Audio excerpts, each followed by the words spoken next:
Hey guys, good morning. My name is Jason Flame, host of our show today with the Moorpark Chamber of Commerce, our Chamber Chat series. And this is Nazlin Kanji. She is an advocate dedicated to empowering women and girls. Born in Uganda, she came to the United States as a refugee during the Idi Amin crisis, eventually settling in California. She holds a Bachelor of Science from California State University Northridge and an MBA from California Lutheran University. A Simi Valley resident since 1986, Nazlin enjoyed a successful career in software and product development before retiring. Now, as president of Soroptimist International of Simi Valley and Moorpark, she is passionate about creating opportunities for women and girls through education, mentorship, advocacy, and community partnerships. She believes that every woman and girl deserves the chance to dream, thrive, and achieve her full potential. So, welcome to our show here, Nazlin. Thank you for being on today. Thank you. A little nervous, but I'm excited. Well, don't be nervous. It's just me and you having a conversation with probably a million people watching on Facebook. No, I have no idea. I have no idea. I have no idea who's watching, but we are streaming live on both Facebook, all three of Facebook, LinkedIn, and YouTube. And you'll have a link of this that you can share with friends and family afterwards. But yeah, just me and you having a chat and having some fun. So before we get started in our series of questions, tell us a little bit more about yourself. Tell us a little bit more about Soroptimist and how you got involved. Okay. Yeah. So when I was working, I was traveling a lot with work, with product development. We were working with government agencies and we were working with the agencies across, the world essentially. So the good thing about doing that is it allowed me to really travel the world. I went to Australia, I went to England, I went to Japan. It was really fun, but it also meant I was on the road quite a bit and it didn't allow me to have a lot of other activities outside of work. So once I retired, I was looking for something to do to fill my time. And I always believed in service. And I always, even while I was working, I was mentoring young women within my field to try to get them to move up within the field because there weren't that many women in software development or in product development. And when you talk about engineering, there's even less. So anytime we came across a woman that I felt would be able to move up, I would continue to mentor her. So I ran across Soroptimist. They were having an event for human trafficking. And we do, once a year or multiple times during the year, we do human trafficking events. So I went to the human trafficking event and I really liked the approach. I liked the way they helped women and girls and especially empowering them with education. That's a really big deal for me. Mm-hmm. So that's why I joined. So I joined in 2018 and I've taken different roles within the organization. And finally this year, I'm the president. Well, that sounds just like I've been in this situation. You've only been in the organization about 8 years and you become president pretty quickly because you get excited and you get involved. But that's very Yeah. cool. And thank you for sharing that. And let's talk a little bit more. Let's go back a little bit further. Your journey began in Uganda and brought you to the United States. How did those early experiences shape the person and leader you are today? Wow. That's a tough one. I mean, when we left Uganda, I was 10 and I really had no idea, that we weren't coming back, right? I didn't Mm, know that that wasn't gonna, that we were living for forever, mm-hmm, essentially. But we had to end up leaving as refugees because, my dad had a Ugandan passport, so there weren't a lot of countries willing to accept us, and especially with young children. So we ended up in Austria for 9 months with the Red Cross. And then from there, we came to the US and we were in Pennsylvania for 5 years. And then we came to California.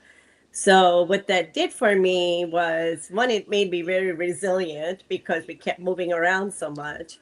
I was also an introvert, so it's very hard to make friends.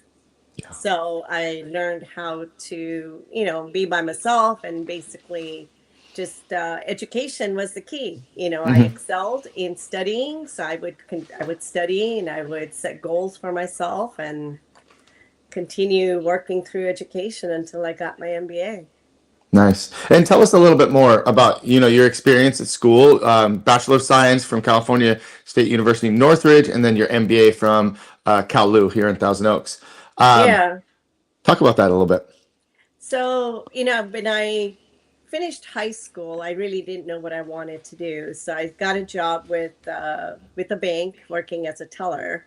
And again, there I started moving up into the organization. So I was an operations manager, and they were working on getting a whole new computer system in.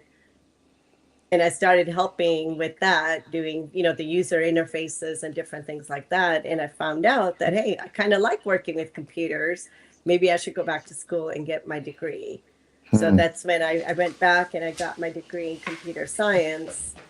And then I got a job with General Dynamics.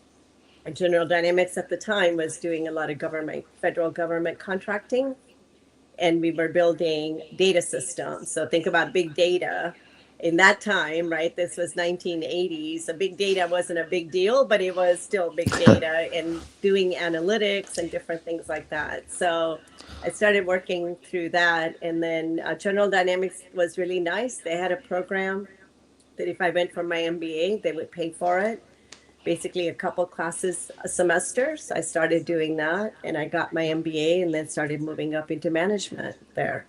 Amazing, amazing. And then you went on to build a successful career in software and product development, an industry Yeah. that has traditionally had fewer women in leadership roles, right? What lessons from your professional career have had the greatest impact on how you lead and how you mentor others today? Well, again, it comes down to being persistent. You have to be persistent. If you're not, then you're not going to get anywhere. It's also finding the right mentors. I had a really great boss who mentored me and made sure that I was recognized for what I was doing and moved me into the right positions. So finding the right mentors, being persistent, and just kind of just plugging away. For women, it's hard, right? Because you can't come across as too aggressive, because then they call you by a lot of other names, or you know what I mean, right? So Yes. women, you kind of have to find a way to work through the system in a way that allows you to continue to move forward. And good mentors makes a big, big difference. I was just part of a focus group this last Friday, and this was actually a big topic about being a woman in the corporate industry. And obviously, being a man, I don't understand it until I hear it from your Yeah. perspective. But, having the right mentors, one of the things that I said too, by the way, is I said, yes, we need to have strong mentors for women, but like maybe we just need to teach men how to treat women, because as a Yeah. martial artist, I grew up in the martial arts since I was 10 years old, and my instructor was always really good about not looking at the boys and the girls, but he would often just refer to everybody as students, or we were all martial artists together. And so like when we sparred and when we grappled and did self-defense, it was an equal playing ground. I mean, obviously in a physical sport, sometimes Right. men have a little bit more of that advantage.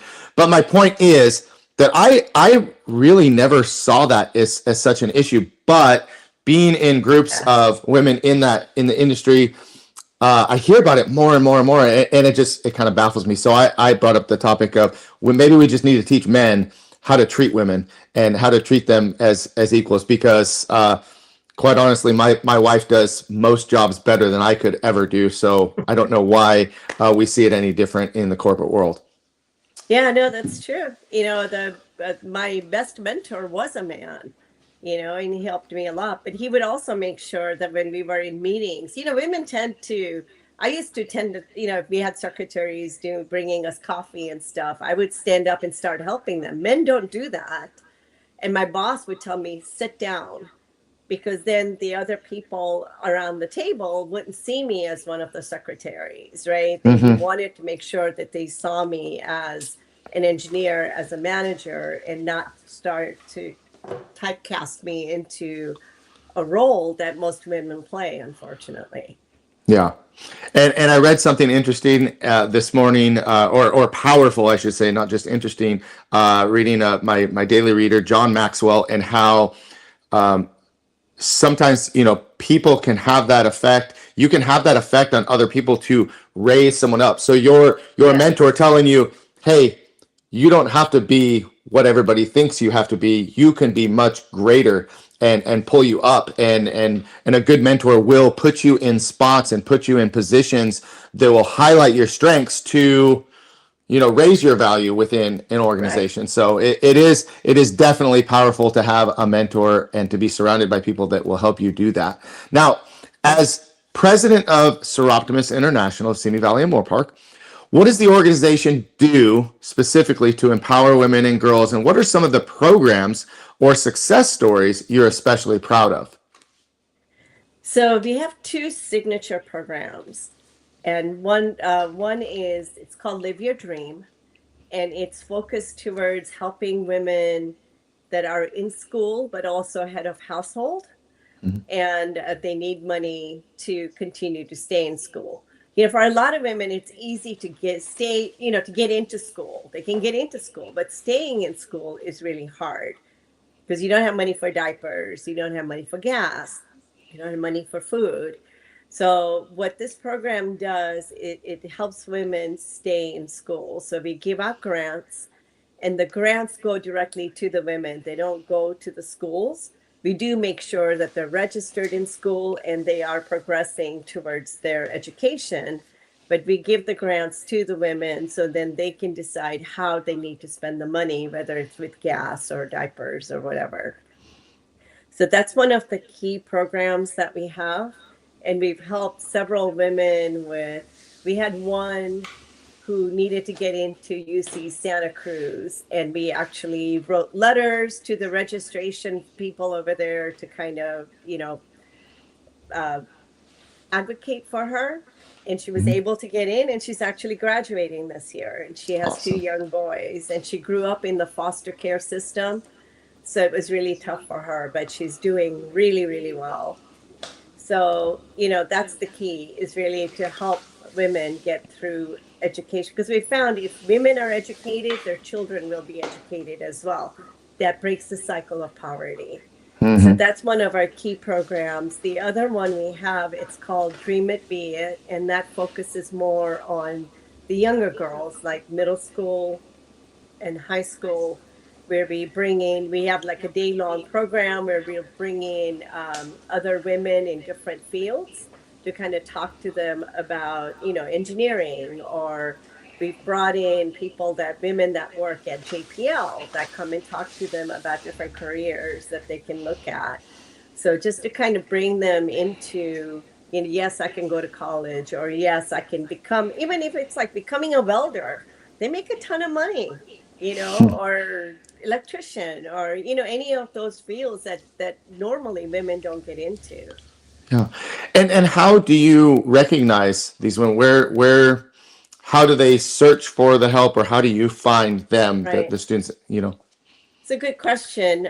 We actually work with the different, so for the Live Your Dream program, we work with the different colleges. So we work with the counselors at Moorpark College. We work with Simi Institute counselors. We let them know about these programs, and they actually help us find the women. These counselors are amazing. They will go out and they will search out the women that qualify and show them the application and make sure the applications get done in time. Hmm. So that works really, really well. For the younger ones, we're trying to work with the different schools. It's a little hard to get into some of the schools because there's so many regulations that schools have to worry about. So we will work with other organizations, like we're doing something with the Girl Scouts with human trafficking. So, we find other avenues to try to get access to those girls. Got it. And you have an event, I believe it's coming up, or I hope that it didn't Yes. pass, the little black No. dress. So the Little Black Dress event is our biggest fundraiser that we do. We've been doing it for, I think this is our 12th year now. So we've been doing it for 12 years. And basically, it's a chance for women to put on their black dresses, their pearls, whatever they want. And it's a great event. We get the men in the community actually volunteer to be the waiters. So they come Hmm. out and they do the waitering. And it's we sell sponsorships, and we have live auction and silent auction, and it's basically and dancing. Of course, you got to dance. So we have a band, we have a DJ, and it's time to have some fun, but it's also a way for us to raise money that allows us to give the grants that we give out through the rest of the year. And when is this being held? Where and So how can people register online? right. So it's being held on Thursday, September 17th. It's from 5 to 9, and it's going to be at Walnut Grove. It's in Moorpark behind Underwood there. Hmm. And they can actually find all the information about Little Black Dress on our website, which is basically www.soroptimistsv.org.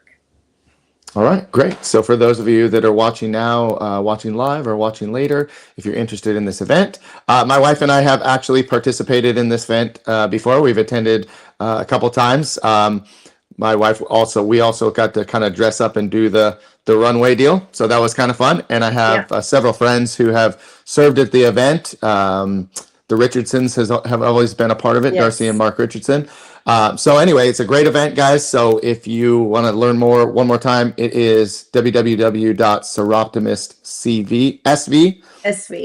SV.org. Got it. Yeah. Okay, cool. So moving on and talking about education, mentorship, and opportunity being major parts of your mission, what do you believe are some of the biggest challenges still facing women and girls today? And how can local businesses and community members become part of that solution? So I think the biggest challenges, or some of the biggest challenges, are women still tend to gravitate towards the typical female careers, right? They'll want to go into, oh, I want to be a therapist, or I want to be a teacher or a nurse, which are all great occupations. A lot of them, unfortunately, are on the lower paying side of the scale when it comes to getting paid.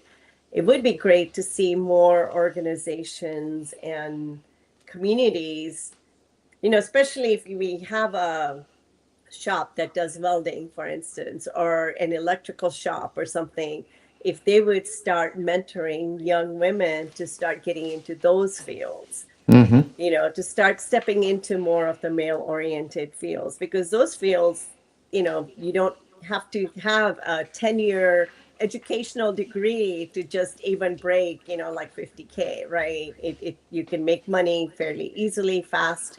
It's a lot of work. I get it. It's occupational, but I would like to see more women get into some of the more male dominated fields and, start making some real money quicker than a 10-year college education with a lot of loans that they have to then repay as well, right? Well, we do have, I know that we have a member of the Moorpark Chamber of Commerce, a local business here in Moorpark, Abacorp. They make machine parts. And Kim Frankel is the CEO of the company and is very adamant about teaching young people, both men and women, that there are other options other than going to school and going to school for Yeah. 10 years for a degree, that they can, go into a trade where they can make a living. So maybe that would be a great opportunity to connect you with this company because they're here, they're local, they're Yeah. working on the same mission that you're talking about. So would love to connect you guys on that. And Yeah. and so how can other local businesses help with this? What are things that we can do as a smaller local business that would contribute to part of the solution? Well, one is, of course, participate in their fundraisers, because that allows us to give the grants to the women. So, like going back to Live Your Dream, I mean, we gave out our first place winner, basically, our recipient won $6,000 as a grant. And that allowed her to get a car.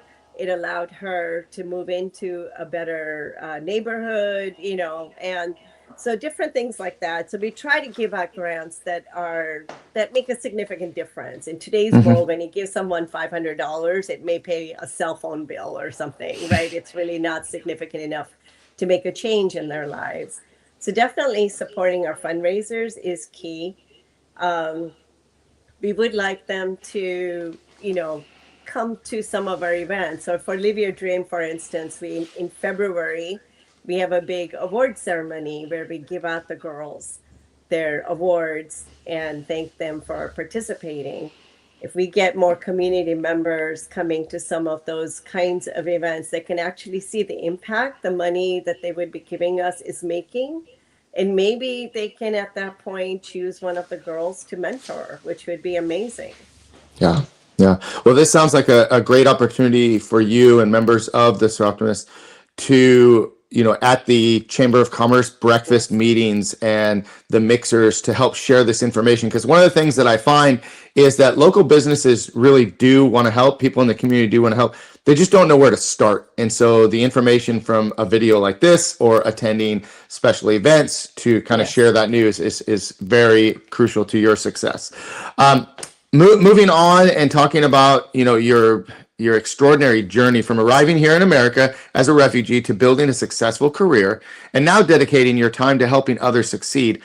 When you think about your legacy, what impact do you hope to have on the next generation of women and girls?